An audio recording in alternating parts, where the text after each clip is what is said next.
حضرت سیدنا ابو بکر صدیق فرماتے ہیں میں حضور کے سامنے بیٹھا، ایک شخص آیا، اس نے آ کر کے کہا یا رسول اللہ صلی اللہ تعالی علیہ وآلہ وسلم، یہ میرے ہاتھ کے اندر خنجر ہے، میں قتل کر کے آیا ہوں۔ قاتل کھڑا ہوا، ایک طرف قرآن مجید کا حکم ہے کہ جس نے ایک آدمی کو قتل کیا پوری انسانیت کو قتل کیا، حضور یہ خنجر ہے، قتل کر کے آیا ہوں۔ میرے مصطفیٰ نے فرمایا کس کو قتل کیا؟ عرض کی حضور سگی بہن کو مارا ہے، سگی بہن تھی، میں نے قتل کر دی۔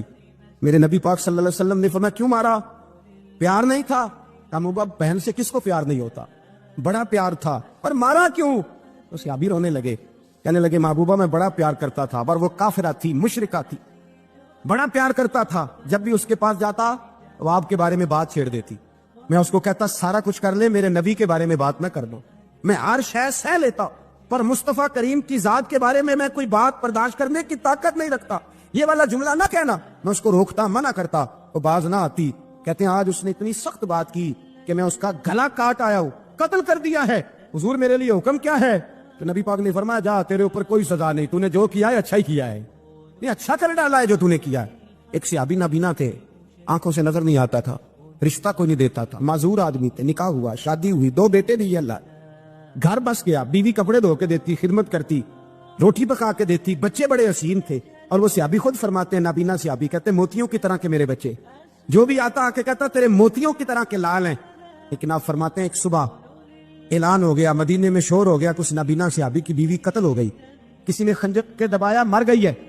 کہتے ہیں اس کے لواحقین اکٹھے ہوئے، در رسالت مآب پہ آئے، آگے کہنے لگے حضور ہمارا قاتل ڈھونڈ کے دیں، ہماری بیٹی کو کس نے مارا؟ میرے رسول پاک نے مجمع پہ نظر ڈالی، فرمایا بھائی مجھے کہنے کی ضرورت نہ پڑے، اگر قاتل موجود ہے تو خود اٹھ جائے، خود اٹھے۔ وہ نبینا صحابی بیچ میں سے اٹھ کے کھڑے ہو گئے، کہنے لگے سوڑیاں قاتل کوئی باہر نہیں، میں خود قاتل ہوں، میں نے مارا ہے، میں قاتل ہوں، میں نے مارا ہے۔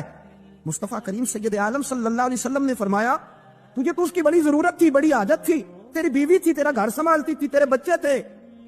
صحابی عرض کرنے لگے حضور سارا کچھ ٹھیک تھا، پر وہ آپ کی بے ادب تھی، حضور اس کے آنے سے میرا گھر بس گیا، روٹی پکنے لگی، کپڑے ملنے لگے، اولاد ہونے لگی، میں دنیا پہ آ گیا، لیکن محبوبہ میں نے وہ سکھ کیا کرنے ہیں جو تیری بے ادبی پر تعمیر کیے جائیں۔ یا رسول اللہ مجھے کیا حاجت اس چیز کی اس میں آپ کا پیار ہی نہ ہو، یا رسول اللہ آپ کی محبت ہی نہ، حضور میں نے قتل کر ڈالا ہے، مجھے بیوی نہیں چاہیے، مجھے وہ والی چاہیے جس کی زبان پر رسول اللہ کے نام کے ترانے ہو، جو حضور کی محفل کرنے والی ہو، نعت پڑھنے والی ہو، جو نبی پاک علیہ السلام کی ازواج کا، اولاد کا، بیٹیوں کا ذکر کرنے والی، مجھے وہ بیوی نہیں چاہیے جو بیوی بے ادبی کرے۔ میرے نبی پاک صلی اللہ علیہ وسلم نے محلے داروں سے پوچھا، فرمایا بات اس کی ٹھیک ہے؟ کہا حضور واقعی بے ادب تھی۔ نبی پاک نے فرمایا اٹھو پھر چلے جاؤ، اس نے انسان نہیں مارا، اس نے گستاخ رسول کو مارا ہے، اس نے ایک گستاخ رسول کو مارا ہے۔ بھائی یاد رکھے نبی پاک کا پیار ایمان کا حصہ ہے، اس میں کوئی کمپرومائز نہیں۔ حضرت ابو عبادہ بن جراح نے میدان کے اندر اپنے باپ کو قتل کیا، باپ کو مارا، حضور سید عالم صلی اللہ علیہ وسلم نے کہا ابو عبادہ تو نے باپ ہی مار دیا ہے؟ کہا حضور باپ نہیں چاہیے، رسول اللہ کا وفادار چاہیے، حضور وفادار چاہیے۔ نبی پاک صلی اللہ تعالی علیہ وآلہ وسلم کی محبت اصل دین ہے، اصل دین۔ صحابہ کرام نے ہر چیز سے بڑھ کر رسول پاک سے پیار کیا، ہر چیز سے بڑھ کر، بلا دی دنیا ساری انہوں نے، لیکن رسول پاک سید عالم صلی اللہ علیہ وسلم کا پیار انہوں نے اپنے دل سے نہیں بلایا، اپنی اولادیں لا کے حضور کی خدمت میں پیش کر دی، اپنے بچے لا کر پیش کر۔ حضرت عائشہ صدیقہ رضی اللہ تعالیٰ عنہ فرماتی ہیں ساری زندگی ابو بکر صدیق نے ڈانٹا نہیں، میرا باپ رفیق تھا، شفیق تھا، مہربان تھے، کوئی کبھی انہوں نے سخت گھورا بھی نہیں ہماری طرف۔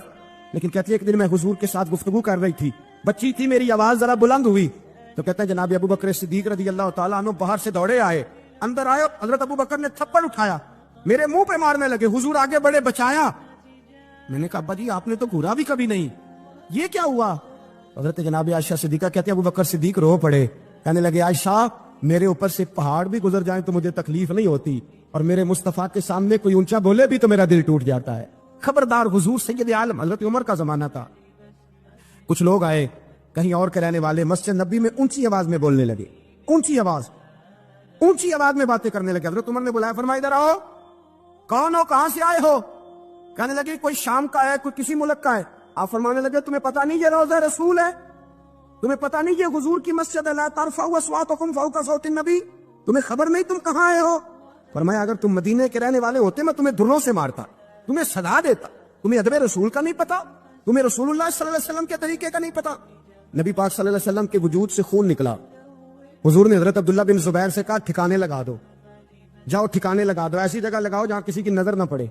خون بہتا ہوا خون حرام ہے، قرآن پاک نے بیان کیا ہے، کہا ٹھکانے لگا دو۔ حضرت عبداللہ بن زبیر باہر نکلے اور حضور کا جو خون تھا وہ پی گئے۔ حضور نے کہا تھا پی لینا، کیا کہا تھا؟ ٹھکانے لگا دو، پی گئے۔ واپس آئے تو مصطفیٰ نے فرمایا کہاں ٹھکانے لگایا؟ کہا یا رسول اللہ ایسی جگہ جہاں کسی کی نظر نہیں پڑے گی، ایسی جگہ جہاں کسی کی نظر نہیں پڑے گی۔ حضور نے فرمایا پی گئے ہو؟ کہا حضور پی گیا ہوں۔ فرمایا جاؤ، نبی کا وعدہ ہے تمہارے وجود کو جہنم کی آگ چھوئے گی بھی نہیں۔ ہم وہ والا پیار کرتے ہیں جو حضور نے کہا ہے۔ حضرت ام ایمن نبی پاک کی دائی تھی، حضور کی رضائی والدہ تھی، سرکار کی طبیعت مبارک علیل ہوئی تو حضور نے نا ویسے نبی پاک جب پخانہ کرتے تھے نا تو حضرت عائشہ صدیقہ فرماتی ہیں حضور کے پخانے سے کستوری سے بھی زیادہ خوشبو آیا کرتی۔ اور آپ حضرت انس بن مالک فرماتے ہیں حضور کھیتوں میں پخانے کے لیے جاتے میں ساتھ جاتا، جہاں نبی پاک صلی اللہ علیہ وسلم پخانہ کرتے میں وہاں جا کے دیکھتا تو کوئی شے نہ ہوتی۔ میں کہتا حضور کہاں گیا؟ اللہ کے رسول فرماتے جب میں پخانہ کرتا ہوں تو زمین کھل جاتی ہے، میرا پخانہ اندر سمو لیتی ہے۔ حضور کے پخانے اور پیشاب سے کستوری کی خوشبو آتی تھی، کستوری کی خوشبو آتی تھی۔ حضرت ام ایمن رضی اللہ تعالی عنہ کہتی ہیں حضور نے پیشاب کیا، طبیعت مبارک علیل تھی تو لکڑی کے ایک برتن میں حضور نے پیشاب کیا اور کہا اماں جی اس کو باہر رکھا ہے، کہیں باہر ٹھکانے لگائیں۔ حضرت ام ایمن کہتی ہے میں نے اسے ہاتھ لگایا تو میرے وجود سے بھی خوشبو آنے لگی، میرا جسم مہکنے لگا۔ حضرت ام ایمن کہتی ہے میں باہر جا کے نکال کے دکھاؤ کسی حدیث سے کہ رسول پاک نے فرمایا ہو میرا پخانہ پی جانا۔ حضرت ام ایمن باہر گئیں، نبی پاک کا پیشاب مبارک پی گئیں، واپس آئیں تو حضور نے فرمایا اماں کہاں رکھا ہے؟ کہنے لگی محبوبہ وہاں رکھا ہے، کسی کی نظر نہیں پڑے گی۔ حضور نے فرمایا پی گئی ہو؟ کہا حضور پی گئی ہوں۔ فرمایا جاؤ میرا وعدہ ہے قیامت تک تمہیں پیٹ کی بیماری کوئی نہیں لگے گی، جب تک زندہ رہو گی پیٹ کی بیماری۔ حضور نے کہا تھا کہ پی جاؤ نا۔ بھائی یاد رکھے رسول اللہ صلی اللہ علیہ وسلم کے صحابہ جو حضور کی تعظیم کرتے ہیں تو اس کا حکم نہیں دیا نبی پاک، لیکن وہ جانتے جب تعظیم کی باری آئے تو جو بھی کام تعظیم کا ہوگا، جو کام بھی عزت کا ہوگا وہ عزت دی جائے گی۔ ایک صحابی حضور علیہ السلام کی گھوڑے کو کجاوا باندھا کرتے تھے، کاٹھی ڈالتے تھے۔ حضور نے کہیں نہیں کہا کہ وضو کر کے ڈالنا، غسل کر کے ڈالنا، کہیں نہیں کہا۔ رسول پاک صلی اللہ علیہ وسلم رات کو کہہ دیتے کہ صبح جانا ہے تو گھوڑا تیار کر دینا، اونٹ تیار کر دینا۔ ایک دن اللہ کے محبوب سویرے اٹھے، گھوڑا تیار تھا، حضور بیٹھے تشریف لے گئے۔ جب تشریف لے گئے نبی پاک صلی اللہ علیہ وسلم تو حضور واپس آئے تو بلایا، ان صحابی کا نام تھا حضرت اسلم بن شریک۔ ان کو بلا کے حضور نے فرمایا یار آج کجاوا تو نے نہیں باندھا۔ وہ رونے لگے، کہنے لگے محبوبہ اس کا مطلب ہے میرا باندھنا آپ کو پسند آتا ہے، اس کا مطلب ہے میری خدمت قبول ہے۔ فرمایا تو نے نہیں باندھا؟ یا رسول اللہ نہیں۔ فرمایا کیوں نہیں باندھا؟ کیا جواب ہے، کیا حسن ہے۔ کہنے لگے یا رسول اللہ میں صبح اٹھا تو میرے اوپر غسل فرض تھا، اگر میں بغیر غسل کے ہاتھ لگاتا حضور کو نہیں نبی پاک کے گھوڑے کے کجاوے کو، کہا حضور گھوڑے کے کجاوے کو بغیر غسل کے ہاتھ لگاتا تو بے ادبی تھی، اور اگر غسل کرتا تو حکم ماننے میں دیر ہوتی تھی، یہ بھی بے ادبی تھی، لہذا کسی اور کی ڈیوٹی لگائی۔ صحابہ نے حضور کی وہ تعظیم کی جس کا حضور نے حکم نہیں دیا تھا نبی پاک نے کہ یہ والی تعظیم کرو۔ ایک دن حضرت عمر فاروق جناب ابو بکر صدیق سے ملنے آئے، کہنے لگے ابو بکر ایک کام سے آیا ہوں۔ کہا عمر کہو۔ امیر المومنین کے پاس آئے جناب عمر، ایک کام سے آیا ہوں۔ کہیے۔ کہنے لگے ایک شے کی ضرورت ہے، مانگوں گا تو آپ دے دیں گے؟ جناب عمر فاروق رضی اللہ تعالیٰ عنہ کہنے لگے میرے بس میں ہوئی تو ضرور دے دوں گا، تو میرا بھائی ہے بات تو کر۔ تو حضرت عمر نے پتا کیا مانگا؟ کہنے لگے ابو بکر وہ جو غار ثور میں تم 3 دن حضور کے ساتھ رہے ہو نا، میں 3 راتیں نہیں مانگتا، ان میں سے مجھے 1 رات دے دو۔ اور کیا لفظ ہیں، کیا حسن ہے۔ کہنے لگے عمر کی زندگی کی ساری نیکیاں لے لو، 3 راتوں میں سے 1 رات مجھے دے دو، 1 رات مجھے دے دو۔ حضرت ابو بکر صدیق رضی اللہ تعالیٰ عنہ رو پڑے، کہنے لگے میں نے کہا تھا جو بس میں ہوگا دوں گا، یہ تو میرے مصطفیٰ کی محبت ہے، یہ کسی کو دینا میرے بس کی بات ہے، یہ حضور کا پیار ہے جو میں نے سنبھال کے رکھا ہوا ہے، سنبھال کے پھر کے گلی گلی تباہ ٹھوکرے سب کی کھائے کیوں، دل کو جو عقل دے خدا تو تیری گلی سے جائے کیوں، جان ہے عشق مصطفیٰ روز فضو کرے خدا، ارے جس کو ہو درد کا مزہ وہ نازے دوا اٹھائے کیوں، اب تو نہ رو کہ گنی عادت سگ بگڑ گئی، پہلے ہی دن میرے کریم لقمہ تر کھلائے کیوں۔ حضرت بلال کہتے ہیں میں اذان پڑھ رہا تھا، ابو بکر سن رہے تھے، انہوں نے چوم کے آنکھوں سے لگایا، بعد میں کہ گلہ علی قاری نے لکھا ہے، بعد میں کسی صحابی نے کہا محبوبہ ابو بکر نے انگوٹھے چوم کے آنکھوں سے لگائے ہیں، اور انہوں نے چوم کے کہا قرۃ عینی بھی کہا یا رسول اللہ، حضور آپ میری آنکھوں کی ٹھنڈک ہے۔ میرے مصطفیٰ نے فرمایا جو میرے ابو بکر کی طرح کرے گا اس کی آنکھوں میں کبھی تکلیف نہیں ہوگی، اس کی آنکھوں میں کبھی تکلیف۔ حضور آپ نے تو حکم ہی نہیں دیا، آپ نے تو کہا ہی نہیں یہ کام کرنے کا، آپ نے تو کہا ہی نہیں یہ ذکر کرنے کا۔ میرے رسول کریم سید عالم صلی اللہ تعالیٰ علیہ وسلم کا پیار ایمان کی جان ہے۔ اللہ کے حبیب علیہ الصلوۃ والسلام کو اچانک ایک صحابی نے دیکھا، فوراً عرض کرنے لگے یا رسول اللہ میرے ماں باپ قربان ہو، چہرے پر نکاہت بڑی ہے، کمزوری ہے، کیا وجہ ہوئی؟ تو حضور نے ایک ٹھنڈی آہ بھری اور فرمایا میں نے کئی دنوں سے کھانا نہیں کھایا، کھجور اور پانی پر گزارا ہے۔ میٹھا کھانا بھی سنت ہے، لیکن فاقہ کرنا بھی سنت ہے۔ اپنی مرضی کی سنت ادا کر لینا یہ تو بڑا آسان کام ہے، لیکن میرے بھائی شریعت اسلامیہ میں جو چیز غالب رہی ہے اس پر بھی کبھی کبھی ذوق کریں۔ اور پھر حضور کا جو فقر ہے اختیاری ہے، نبی پاک نے مانگ کے غریبی لی اللہ تعالیٰ سے کہ یا اللہ ایک وقت روٹی دے، ایک وقت فاقہ دے۔ تو نبی کریم علیہ السلام نے فرمایا کہ میں نے کھانا نہیں کھایا، کھجور پانی پہ گزارا ہے کئی دنوں سے۔ اب اس صحابی کو حکم تو دین کا یہی ہے نا کہ اگر گھر میں کچھ ہے تو لے آؤ، ورنہ شریعت پابند تو نہیں کرتی۔ تو وہ پہلے اپنے گھر گئے، جا کے پوچھا کچھ چیز ہے، گھر والوں نے کہا کوئی نہیں۔ پھر وہ پڑوسیوں کے گھر میں گئے، کوئی کھانے کی چیز ہے، کوئی نہیں۔ رشتہ داروں سے، محلے داروں سے پوچھا، کوئی نہیں۔ چپ کر کے نہیں بیٹھے، ایک یہودی کے باغ میں گئے، کہنے لگے یار کوئی مزدوری مل جائے گی؟ اس سجنا یار منون دی خاطر اساں کی پیس بٹائے، کوئی مزدوری ملے گی؟ اس نے کہا گرمی بڑی سخت ہے، پانی کنویں کا نیچے چلا گیا ہے، ایک ڈول پانی کا اگر نکال سکتے ہو تو ایک کھجور دوں گا۔ فرمانے لگے منظور ہے۔